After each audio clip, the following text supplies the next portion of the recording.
আসসালামু আলাইকুম রহমতুল্লাহ বারাকাতুহ। ধামরাইয়ের প্রত্যন্ত গ্রাম অঞ্চল নান্নারি ইউনিয়নের যে এলাকাটা দেখতে পারতেছি, এটা হচ্ছে এতটাই প্রত্যন্ত, মানে শুনশান নীরবতা পালনের মতো। মানে যদি কারো মন খারাপ থাকে, সত্যি কথা বলতে, সে যদি এদিকে আসে, তার মন অটোমেটিক্যালি আল্লাহ তাআলার অপরূপ সৃষ্টি দেখে বা এই ন্যাচারালি যে বাতাসগুলা, এয়ার কন্ডিশন, এগুলা দেখে বা এগুলো অনুভব করে তার মন ভালো হয়ে যাবে ইনশাল্লাহ। কেননা আপনারা একটা জিনিস আপনাদের দেখাই, দেখেন আমার পিছনে যত দূর চোখ যায়, যত দূর দূরান্ত চোখ যায়, দেখেন শুধু ধানি জমিন, শুধু ধান আর ধান। আর যদি আপনার এই পাশে দেখাই, এটা হচ্ছে দেখেন এটা রাস্তা চলে গেছে, এটা সাব রাস্তা। আর এই রাস্তার পাশে যে এই পাশেও দেখেন, এই পাশে যত দূর দেখবেন ধানি জমিন।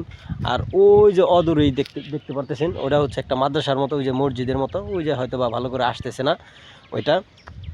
আর এখানে এই কারণেই দেখানো যে দেখেন এখন বর্তমানে 2-1 দিন ধরে এই পরিমাণ হচ্ছে আপনার গরমের কারণে হয়তোবা মানুষ হয়তোবা অতিষ্ঠ হয়ে উঠেছে।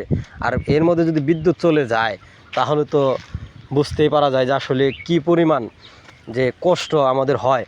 আর বিকেল টাইমে হয়তোবা মানুষ এই জায়গায় আসে, বসে আড্ডা দেয়। শুধু বিকেল না, সবসময়। এই যে আমি দেখেন, এই যে বসলাম কিসের মধ্যে, এই যে এটা হচ্ছে একটা বেঞ্চ। এই বেঞ্চের মধ্যে, বেঞ্চ কি মানে রাস্তা থেকে, রাস্তার এপার থেকে ওপার হচ্ছে পানি পারাপার হওয়ার জন্য মানে এই জিনিসটা এরা ব্যবহার করছিল। আর এই জায়গায় যে ন্যাচারালি আল্লাহ তাআলার যে বাতাস, এটা হচ্ছে বলে বোঝানো যাবে না। আমি কি পরিমাণ সুবহানাল্লাহ, মানে আল্লাহ তাআলার এত পরিমাণে দয়া বলা যায় না। আর শহর অঞ্চলে যারা থাকেন, এসি এয়ার কন্ডিশন থাকতে থাকতে, আর এয়ার কন্ডিশন সারা হয়তোবা এয়ার কন্ডিশন দেওয়ার পরেও হয়তোবা এই দেখা গেছে তারা হয়তোবা এই যে ন্যাচারালি বাতাসের গ্রামের যে মজা, এটা হচ্ছে তারা বুঝবে না বা বুঝতেছে না। এই কারণেই গ্রামের তুলনা হয়তোবা শহরে কখনোই হয় না। শহর হ্যাঁ থাকতে পারে, হয়তোবা ধনদল্য বিল্ডিংয়ের প্রাসাদ থাকতে পারে, কিন্তু গ্রামের যে একটা শহর, একটা দেশের যে মূল শিকড় গ্রাম, এটা আপনাদের মানতে হবে, স্বীকার করতে হবে। তা না হলে দেখা গেছে, আমি যত দূর যাই দেখেন গ্রামে কি নেই।